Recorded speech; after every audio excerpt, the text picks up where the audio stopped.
تو ابو جہل، اخنس بن شریک، میں نضر بن حارث کہا، اخنس بن شریک اور ابو سفیان، یہ تینوں حضور علیہ السلام رات کے وقت سین حرم میں آ کے کعبۃ اللہ کے پاس بیٹھ کے قرآن پڑھتے اور یہ سنتے۔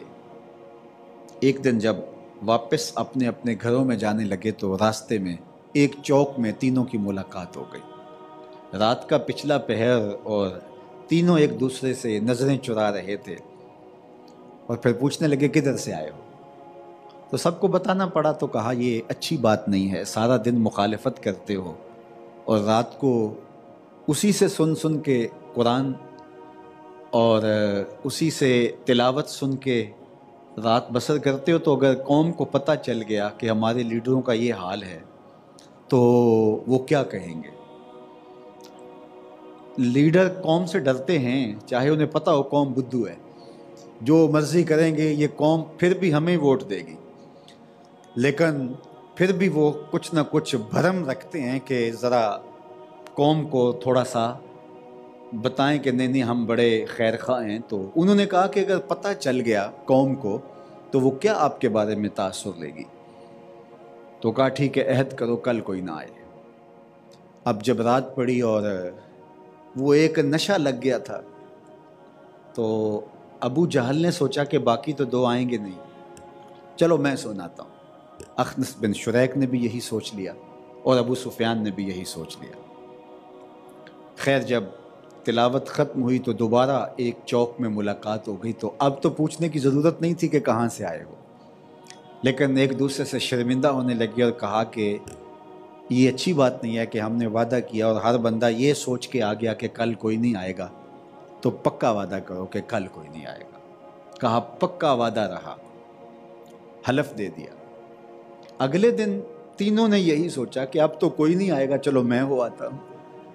تو تیسرے دن جب پھر ہوا تو چوک میں جب اب تینوں نے کہا کہ اب ادھر سے نہیں جانا ادھر سے جانا ہے، تو دوسرے چوک میں پھر ملاقات ہو گئی، تو پھر ایک دوسرے کو کوسنے دینے لگے اور کہا کہ حلف اٹھاؤ کہ آج کے بعد نہیں آئیں گے۔ باقی تو گھروں کو چلے گئے، لیکن اخنس بن شریک کو نیند نہیں آئی۔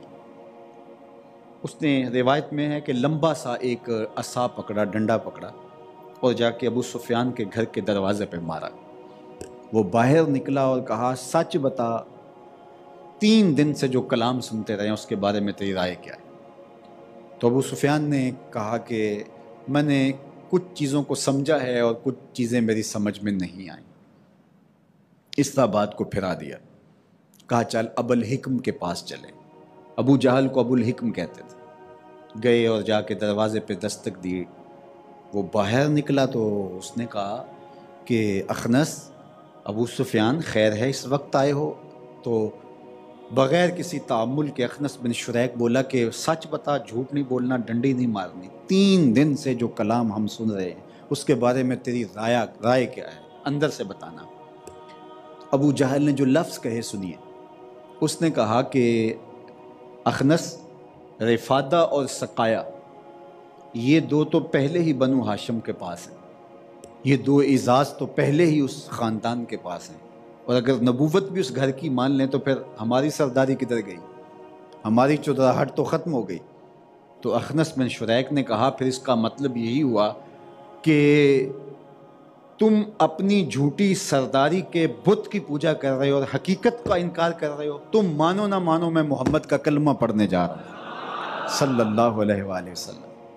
اب ابو جہل نے کہا کہ یہ اگر کلمہ پڑھ گیا تو ایک تو سردار ہے قوم کا، اور دوسرا ہمارا راز بھی فاش ہو جائے گا کہ اس نے کلمہ کیوں پڑھا اور کہاں یہ سنتا رہا۔ تو اس نے کہا کہ اچھا تم اپنے آباء و اجداد کے دین کو چھوڑنے جا رہے ہو، جن بتوں کو تیری ماں پوجتی رہی، جن بتوں کو تیرا باپ پوجتا رہا، اچھا ان کی نفی کرنے جا رہے ہو۔ تو اس طرح چکنی چپڑی باتوں میں اس کو لگا کر کے اس کو واپس کر لیا۔ علماء نے کہا کہ یہ شخص ایمان کے کنارے پہ پہنچ گیا تھا، لیکن وہیں سے واپس آ گیا اور یہ کفر پہ ہی مرا، اخنس بن شریک۔ اللہ اکبر۔ تو اسی طرح کوئی بھی اسلام لانے لگتا تو یہ مزاحم ہوتا۔ تو ایسا ہی واقعہ ہوا تو حضور بڑے دکھی ہوئے کہ یہ شخص اسلام کے نیڑے آیا تھا اور اس نے اس کو پھسلا دیا اور دور کر دیا تو اللہ تعالیٰ نے اپنے محبوب کو تسلی دی. اللہ اکبر. ذرنی ومن خلقت وحیدا. محبوب چھوڑ دیں اسے چھوڑ دیں، ترک کر دیں. اللہ اکبر. ومن خلقت وحیدا، یہ وہ ہے جس کو میں نے تنہا پیدا کیا تھا. وجعلت له مالا ممدودا، اس کو بڑے لمبے مال دیے تھے، بڑا دولت مند تھا یہ شخص. طائف سے لے کر مکے تک اس کے ریوڑ چلتے تھے. تو کہا اس کو میں نے مال بھی دیا، اس کو میں نے یکتا بھی بنایا. وَبَنِينَ شَهُودًا، اور اس کو میں نے وہ اولادیں بھی دی جو حاضر باش ہوتی. یعنی اولاد کا ہونا اللہ کی نعمت ہے، لیکن جب اولاد پروان چڑھ جائے، اولاد جوان ہو جائے، تو اپنی اپنی ترجیحات طے کر کے وہ ماں باپ کو چھوڑ دیتے ہیں یا ماں باپ کے ساتھ اس طرح نہیں بیٹھتے. تو یہ باپ جانتا ہے کہ وہ کس قدر اس سکم کو محسوس کرتا ہے، اس کمی کو محسوس کرتا ہے. بہترین اولاد وہ ہوتی ہے کہ جو اپنے باپ کے پاس بیٹھے، باپ کی بہترین دوست بھی ہو، باپ کی قربت میں بیٹھے، باپ کی مٹھی چابی کرے، باپ کے ساتھ بیٹھ کر کے اسے مسرت ہو، اسے خوشی ہو. تو باپ پھر جوان ہو جاتا ہے. آپ اس شخص کو دیکھیں جس کی اولاد اس کے گرد رہتی ہے، ہمیشہ اس کے آس پاس رہتی ہے، وہ شخص جلدی بوڑھا نہیں ہوگا. اور جس شخص کی اولاد چاہے جتنا مرضی کماتی ہے، اس کو چھوڑ کے چلی گئی یا گھر میں بھی وہ الگ بیٹھتی، اور دور موجود میں تو تقریباً یہ حادثہ ہر ایک کے ساتھ ہو گیا ہے کہ باپ بیچارہ اکیلا بیٹھا ہے اور اولادیں سوشل میڈیا استعمال فرما رہی ہیں، اور باپ کے پاس بیٹھنے کے لیے اولادیں تیار نہیں ہیں. اس فتنے نے ماؤں سے بیٹے چھین لیے اور بیٹیاں چھین لی، اور باپوں سے بیٹے اور بیٹیاں چھین لی، بھائیوں سے بھائی چھین لیے، استادوں سے شاگرد چھین لیے، پیروں سے مرید چھین لیے. معاشرے کا سارا حسن گہنا گیا اس فتنے سے. تو بہترین اولاد وہ ہوتی ہے جو باپ کے ارد گرد رہے، باپ کی صحبت میں رہے، باپ کے پاس بیٹھے، باپ کے پاس آنا جانا رکھے. تو قرآن ہے. قرآن نے کہا کہ ابو جہل، ہم نے تجھے اولاد دی تھی جو شہود تھی، اس کے 10-12 بیٹے تھے اور اس کے پاس اس کے ساتھ جڑے رہتے. تو کہا کتنا بڑا انعام کیا تھا، تجھے مال بھی دیا اور اولاد بھی دی جو تیرے ساتھ رہتی.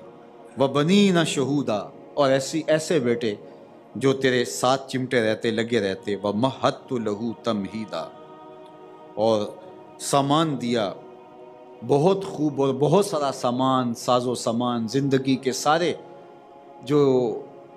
جو آسودگیاں ہوتی ہیں اور ساری جو ضروریات ہوتی ہیں وہ باہم پہنچائیں. ثُمَّ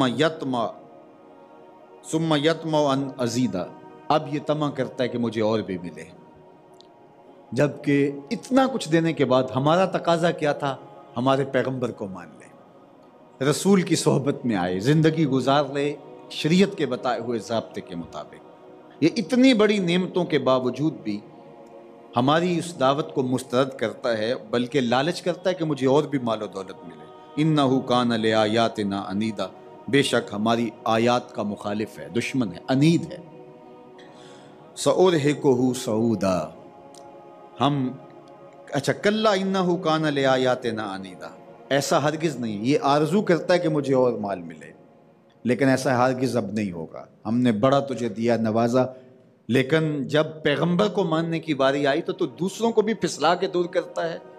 علماء تفسیر نے لکھا ہے اس کے بعد پھر اس کا مال کم ہونے لگا، اس کی اولاد اس سے پیچھے ہٹنے لگی، یہ تنہا ہونے لگا اور ذلت کے گڑھے میں بتدریج گرنے لگا. اللہ اکبر.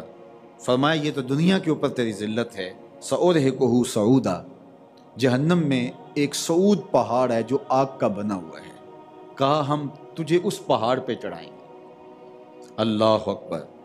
70,000 سال لگتے ہیں اس پہاڑ پہ چڑھتے ہوئے، اس پہ تجھے چڑھایا جائے گا جو آگ کا بنا ہوا پہاڑ ہے. اِنَّهُ فَكَّرَ وَقَدَّرَ، بے شک اس نے سوچا اور اندازہ لگایا. فَقُتِلَ كَيْفَ قَدَّرَ، مر جانے نے کیسا اندازہ لگایا. فَقُتِلَ، بیڑا غرق ہو اس کا، قتل، قتل کیا جائے، مر جائے، اس مر جانے نے کیسا اندازہ لگایا. پیغمبر رحمت جلوہ گر ہوئے، اس نے چاند کو ٹکڑے ہوتے دیکھا، سورج کو پلٹ کے عصر کے وقت پہ آتے ہوئے دیکھا، درختوں کو گواہیاں دیتے دیکھا، اس کی مٹھی میں کلمے اس پتھروں نے محمد عربی کے پڑھے، لیکن یہ بدبخت کیسا اندازہ کرتا رہا کہ میں ان کو ختم کر لوں گا اور میں سردار بنوں گا۔ اللہ اکبر، سوچا اور غلط اندازہ اس نے لگایا۔ اللہ فرماتا فقتل کیف قدر، تو غارت کیا جائے اس نے کیسا اندازہ لگایا۔ ثم قتل کیف قدر، اللہ کے قہر کے کوڑے برس رہے، فرمایا پھر یہ قتل کیا جائے، پھر یہ مر جائے، پھر یہ رسوا ہو اور غارت ہو، کیسا اس نے اندازہ لگایا۔ ثم نظر، یہ سارا اندازہ لگا کے سوچ کے ثم نظر، پھر اس نے دیکھا، ثم عبسا، پھر ماتھے پہ شکنے لے کے آیا، تیوری چڑھائی، پیغمبر کی دعوت کی تکذیب کی، اور جس طرح اس دعوت کو اس نے مسترد کیا اس کا انداز بڑا بھونڈا تھا۔ اس نے تیوری چڑھائی، ماتھے پہ شکنے آئیں، وبصر، اور منہ بگاڑا، ثم ادبر، پھر اس نے پیٹھ پھیری، واستکبر، اور تکبر کیا۔ جس طرح اس نے تکذیب کی، جس طرح اس نے تکبر اور غرور کیا، ایسا کسی نے نہیں کیا۔